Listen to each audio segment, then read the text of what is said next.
அன்னைக்கு இரவு சரியா 11:45 இருக்கும். அந்த வில்லேஜ் பஸ் ஸ்டாப்ல யாருமே இல்ல.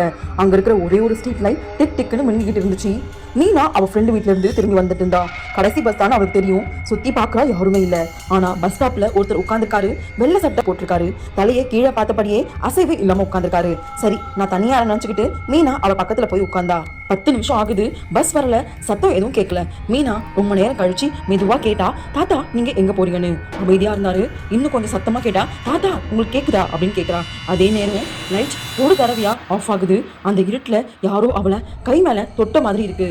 அந்த கை ஐஸ் மாதிரி இருக்கு. மீனா ரொம்பவே பயந்து போறா. விளக்கு மீண்டும் வருது. அந்த தாத்தா மெதுவா தலையை தூக்கி அவளை பாக்குறாரு. அவளோட கண்கள் முழுக்க வெள்ளையாவும் அவளோட கண்குள்ள ரொம்பவே பார்க்க பயமா இருந்திருக்கு. மீனா ரொம்பவே பயந்து போய் அங்கிருந்து ஓடி போகிறா. அந்த தாத்தாவும் பின்னாடியே வராரு. அப்போதான் தூரத்துல பஸ் லைட் தெரிஞ்சதும் அவ பஸ்ல ஏறினா. பஸ்ஸுக்குள்ள போய் நின்னுட்டு பாக்குறா, அந்த தாத்தா அவளுக்கு பின்னாடி இருக்காங்க. அவளோட ஹார்ட் இன்னும் வேகமா துடிக்குது. கண்டக்டர் டிக்கெட் கேட்டு வராரு. என்னம்மா இவ்வளோ நேரம் தனியா நிக்கிற அந்த பஸ் ஸ்டாண்ட்லன்னு கேட்கிறாரு. மீனாக்கு ரொம்பவே அதிர்ச்சி ஆச்சு. தனியாவா? தாத்தா பக்கத்துல தானே இருந்தாரு அப்படின்னு சொல்றா. கண்டக்டர் முகம் ரொம்ப சீரியஸ் ஆச்சு. என்னம்மா சொல்ற? உன் பக்கத்துல யாருமே இல்லை, நீ மட்டும்தான் அங்க நின்றுகிட்டு இருந்தேன்னு சொல்றாரு. மீனா ரொம்பவே பயந்து போய் அதிர்ச்சியில நிக்கிறா. மெதுவா ஜன்னல் கண்ணாடி பக்கம் பாக்குறா. அவள் பிரதிபலிப்பு பக்கத்திலேயே அதே தாத்தா உட்கார்ந்துருக்காரு. இந்த தடவை சிரிச்சுக்கிட்டே இருக்காரு. இந்த வீடியோ பிடிச்சிருந்தா மறக்காம லைக் பண்ணுங்க, கமெண்ட் பண்ணுங்க, ஷேர் பண்ணுங்க. இது போன்று மேலும் வீடியோக்கள் பார்க்கணும். இந்த சேனல் சப்ஸ்கிரைப் பண்ணுங்க. இந்த பார்த்து நன்றி.